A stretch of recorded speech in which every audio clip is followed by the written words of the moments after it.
This week on Jerusalem Dateline, the UN and Israel.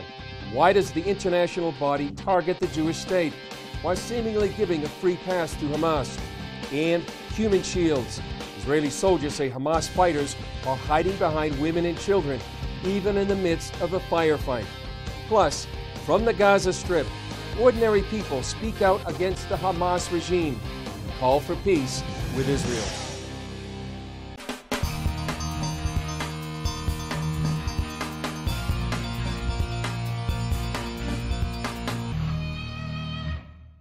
Hello and welcome to this edition of Jerusalem Dateline. I'm Chris Mitchell. Despite a declared three-day truce, fighting continued between Israel and Hamas. Meanwhile, negotiators went to Cairo to try to bring an end to the war now in its fourth week. But Israeli Prime Minister Benjamin Netanyahu vowed that the war won't end until the threat of terror tunnels is eliminated. And the IDF announced one Israeli soldier has been abducted through one of those terror tunnels. And the U.S. and the UN criticized Israel for an attack on a UN facility. The White House called the attack at the UN school unacceptable and indefensible. Nearly 20 people died during the attack, but Israeli ambassador to the U.S. Ron Dermer told CBN News the incident demonstrates how Hamas places its military infrastructure within civilian areas and continues to use Palestinians as human shields. They are forcing Israel, in order to defend ourselves, to attack those areas. They want us to kill Palestinian civilians because what they hope to do is to take those horrible pictures that would move any decent person. When you see children who are killed, when you see civilians who are killed, even in the most cautious war that can happen, and certainly in a case when you have an enemy that acts as Hamas does. What Hamas wants those pictures to do is they want it to lead to international outrage and pressure on Israel. Dermer says when the world sees those pictures, the world needs to pressure the real culprit, Hamas. And the question is, are we going to break this cycle of human shields? Are we going to finally have the pictures and pressure, lead to pressure on Hamas? If pictures lead to pressure on Hamas, the chances of them doing this over and over again go down. If they lead to Israel, you are actually not only endangering Israeli civilians, you are endangering primarily Palestinian civilians because they'll continue to use their own people as human shields. It's sick, it's grotesque, and it's got to stop. During the conflict, Hamas rockets were found in 3 UN schools. As a journalist who covers Gaza and UNRWA, I was not at all surprised that rockets were found in the UNRWA schools. David Badin wrote, "Roadblock to Peace, How the UN Perpetuates the Arab-Israeli Conflict," and says UNRWA is actually hosting Hamas. Our agency warned the United States government, the Canadian government, the European government, the European Union, and those are the prime supporters of UNRWA, that there was military training, military and weapons in the camps, in all of these UNRWA camps in Gaza. Our agency was ignored despite the facts. Dermer says lawmakers on Capitol Hill are beginning to ask questions. How did they allow their schools to be used as weapons depots? I mean, these are very, very serious issues that can corrupt the entire UN system, that are supposed to be there to protect civilians, are supposed to be there to help the innocent, not to allow their shelters to be used as basically military infrastructure for Hamas. It's just unacceptable, and more people are asking questions. We'll have to see what happens. Not only does Israel face opposition in the United Nations, it's also fighting a battle in the media.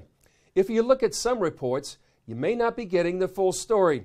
Here's a look at some of the items you may not find in the mainstream media. Sometimes Israeli officials get frustrated with what they see as incomplete reporting. Do you not think that it's relevant to report on CNN that the Secretary General of the United Nations yesterday warned against the use of UN schools and shelter for rocket missile depots of Hamas? It's one of many questionable reports about the war. For example, scenes of destruction within Gaza have been broadcast all over the world. But you may not know some of that damage has been caused by Hamas. Since the beginning of the conflict, we've had over 200 documented cases of rockets and mortars that were launched from within Gaza that actually struck within Gaza. According to a Palestinian journal, at least 160 children died building those infamous terror tunnels. Rockets are fired from civilian homes, sometimes against the will of the homeowners. Dr. Lobel from Barzilai Medical Center once treated a woman from Gaza. She told us that she and her husband were forced to be locked in their room in their apartment, and Hamas shot rockets from her courtyard. The current Palestinian death toll is estimated at more than 1,300. This highly reported number, however, can be deceiving. The Mir Amit Intelligence and Information Center studied the Hamas figures and concluded the Palestinian numbers quoted by the UN, other international organizations, and the media are based mostly on Palestinian sources in Gaza, who have a vested interest in showing that we're killing many civilians. At the beginning of the conflict, according to Memory, the Hamas ministry issued guidelines of how Gazans should report the news. They said, anyone killed or martyred is to be called a civilian from Gaza. Don't forget to always add innocent civilian. Begin your report with the phrase, in response to the cruel Israeli attack. And do not publish close-ups of masked men with heavy weapons. Many homes are booby-trapped. If you walk into a kitchen, a booby trap on the toaster, booby trap on the refrigerator. It's the family booby traps. And I'm hard-pressed to think that Hamas did this at the last minute. Hamas prepared for this. Israel's defense ministry supplies Gaza with tons of food, fuel, and medical supplies on a daily basis. While Article 7 of the Hamas Charter calls for the killing of Jews, Israelis don't celebrate the deaths in Gaza the way many Palestinians celebrate Israeli deaths. Any Israeli that I know is horrified by the civilian deaths in Gaza. The current conflict reminds some of the statement by the late Israeli Prime Minister Golda Meir. She said, "We can forgive the Arabs for killing our children. We cannot forgive them for forcing us to kill their children. We will only have peace with the Arabs when they love their children more than they hate us." In the battle on the ground, Israeli soldiers are facing an unconventional enemy. Not only does Hamas target civilians, they also use women and children as human shields in their war against Israel. While diplomatic efforts go on, Israeli combat engineers continue to discover and destroy the vast network of Hamas terror tunnels. Israel sees these tunnels as an enormous threat to its population. One tunnel started from underneath the Wafa hospital in Gaza, and several came from the neighborhood of Sajaiya, the scene of some of the heaviest fighting. In the past 2 weeks, Hamas terrorists made several infiltrations into Israel using these terror tunnels, and Israel announced Hamas prisoners told of a mega terror event planned for the Jewish New Year. About 200 Hamas terrorists plan to kill and kidnap hundreds of Israelis along the Israeli-Gaza border. Hamas says the death toll climbed to more than 1,000 Palestinians, but Israeli Prime Minister Benjamin Netanyahu laid the blame on Hamas for the deaths. Hamas is responsible for these civilian deaths. Hamas is not only trying to kill our people, it's sacrificing its own people quite willfully, deliberately, cynically, and horribly. They are using their people as human shields. So far, more than 40 Israeli soldiers have died in the fighting, and dozens have been wounded. Some of the wounded came here to the Sheba Medical Center in Tel Aviv. They came from the front lines and brought with them stories of intense fighting and how Hamas is using women and children as human shields. My friends said a terrorist hid behind a little girl and shot at them, and they couldn't fire back because they didn't want to kill the little girl. They waited until one of the group succeeded to kill him. They shot him in the head. And they hesitated, and this hesitation cost some of the soldiers their life, and some of the soldiers, they got injured because they were surprised to see the women, and behind them came terrorists with machine guns and they started to fire. It remains to be seen how far the war will go on, but Israel would like to see the demilitarization of the Gaza Strip as one of the lasting goals of Operation Protective Edge. It's rarely reported, but some Palestinians living in Gaza are criticizing Hamas and calling for better relations with Israel. Our senior international correspondent George Thomas found a few of them and brought us these exclusive stories from the war zone inside Gaza. Days after Israel struck Gaza's only power plant supplying electricity, Nidal Mihai's bread business has been firing on all cylinders because he uses a wood-fired oven. We're in a crisis. People don't have electricity. They can't make bread at home, so they come here. So who do people in Gaza blame for the war? Hamas or Israel? Well, even asking that question can potentially get you in trouble.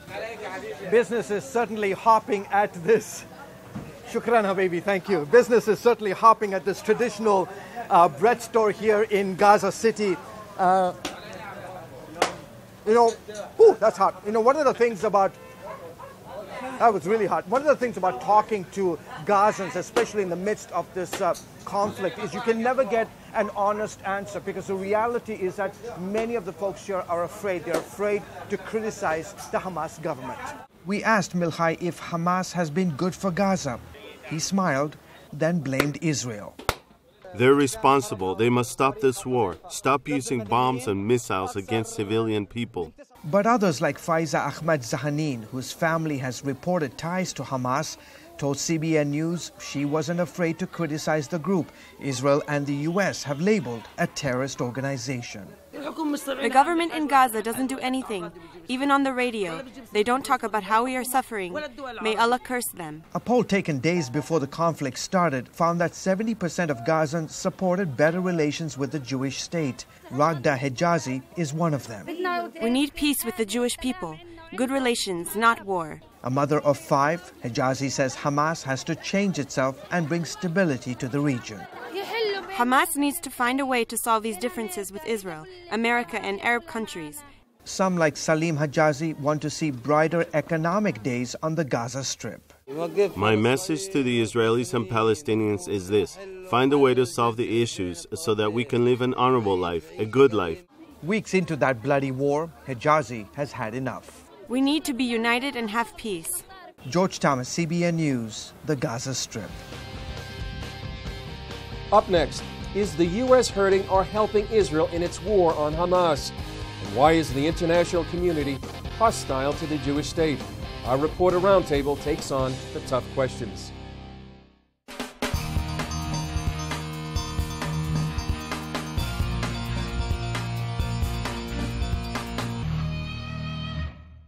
Welcome back to Jerusalem Dateline. To talk more about the situation here in Israel and Gaza is CBN News senior international correspondent George Thomas and senior editor John Wagi.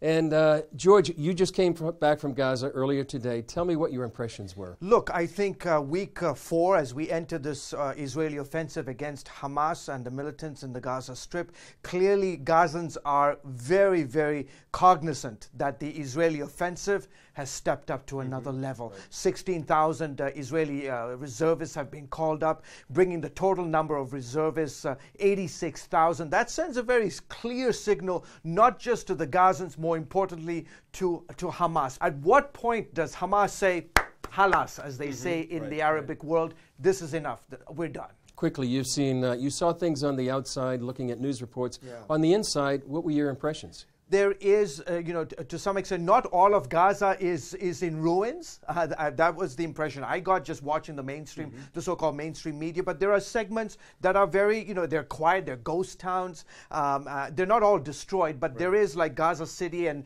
4 major suburbs of Gaza City, absolutely, Sajaya and some of the other areas have really seen the might and the fury of the Israeli army. Yeah. John, one of the big stories this week was the U.S. diplomatic efforts to bring a ceasefire, and they really seem to have backfired. What's your impression about Secretary John Kerry and what he's done? Well, I think it's a reflection, first of all, of Kerry personally, just having a animosity from every spectrum of Israeli society, from the left to the right, and that's unusual. And not only that, you've got Mahmoud Abbas upset at Kerry at the same time. So you've got the antagonists who are usually fighting each other all on the same side against Kerry and the United States policy. This business of putting Israel and Hamas on the same moral plane and calling for an unconditional ceasefire on Israel's part has really gone down poorly, and it's a symbol, I think, of the reduced U.S. influence that's come from a number of decisions, whether it's Syria, whether it's the U.S. pullout of Iraq, you name it. The whole chaos that came out of Egypt and U.S. supporting the Muslim Brotherhood.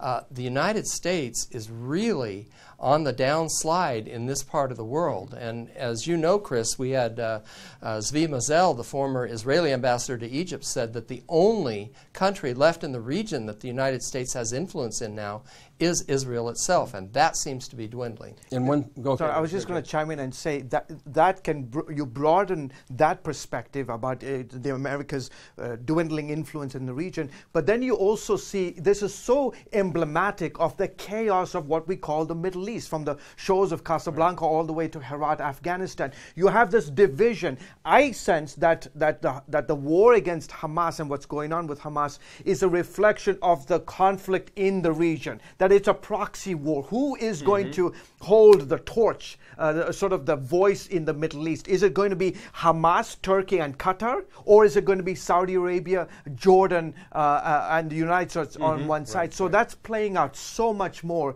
Unlike, for example, the previous operations that Israel has engaged with, back then all of the Arab world was united against Israel. Today, Saudi Arabia, Jordan, Egypt are supporting Israel silently, but they would like to see the destruction, the end of Hamas, which is very interesting. Yeah, this segment goes much too fast for this. But finally, George, you met with some Christians inside Gaza. How can people be praying for them and for the whole situation? People are surprised that there are Christians in Gaza. Out of the 1.78 million Sunni Muslims on this tiny strip called the Gaza Strip, about 1,500 to 2,000, tiny population. Majority of them are Greek Orthodox. Then you've got Catholics and then Evangelical Baptists and so forth. But they're enduring, as are the rest of the population. They're suffering, but they're in the midst of that. They're hopeful. They're trying to encourage their fellow citizens to not give up hope. John and George, this has been a brief but very insightful analysis and conversation, and we'll do it again. Sounds good. Thank you. Coming up, historian and diplomat Michael Oren on why victory is crucial, not just for Israel, but for the West as well.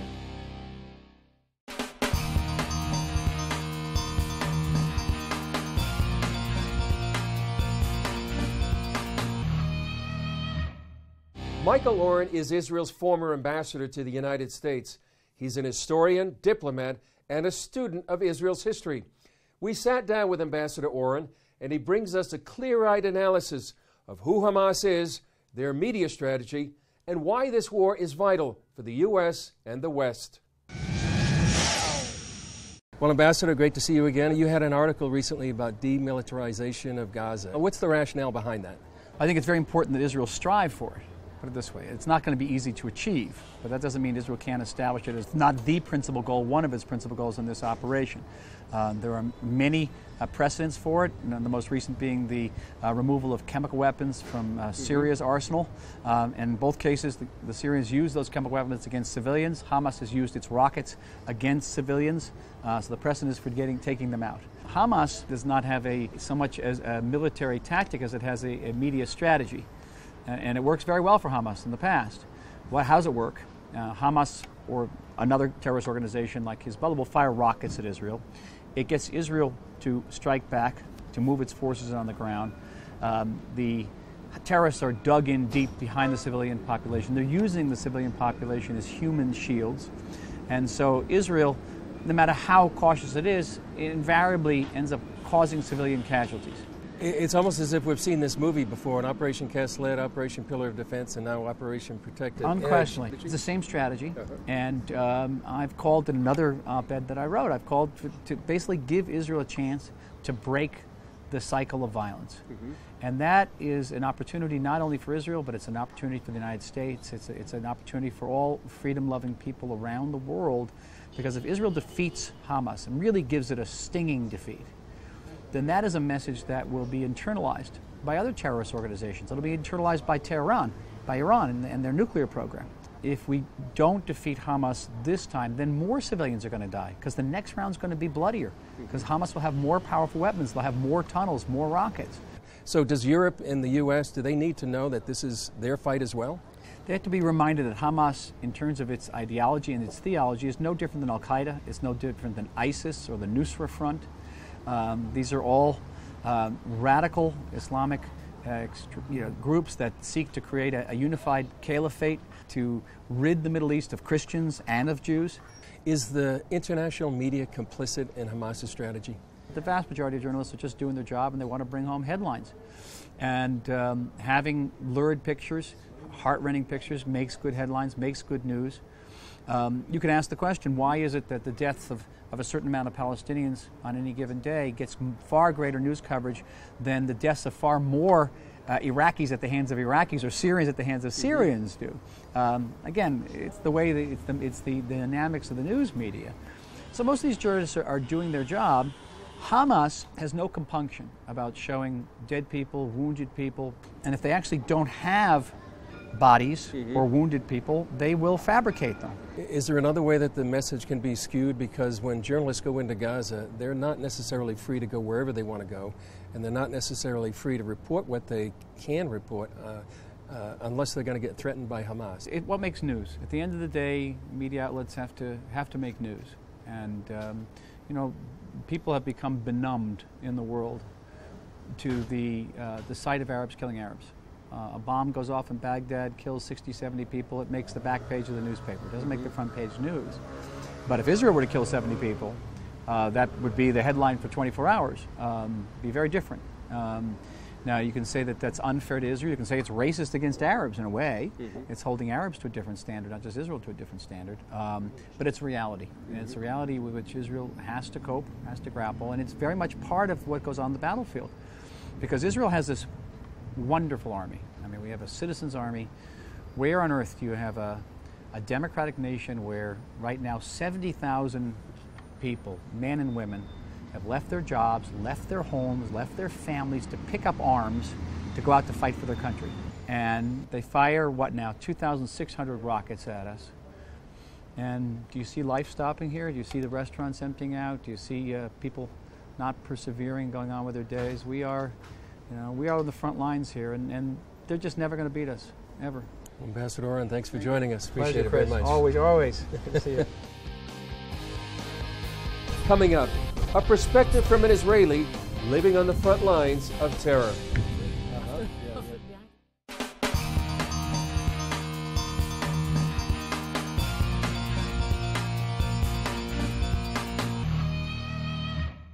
Finally this week, we talked to an Israeli living on the border, and she hopes one day her friends inside Gaza can live their lives without Hamas. Before, we had people from Gaza that work here. And a long time after, we send them some food and give them for the kids and everything. And every time they call us to say how we feel, if you are okay, they tell us how difficult the life is there.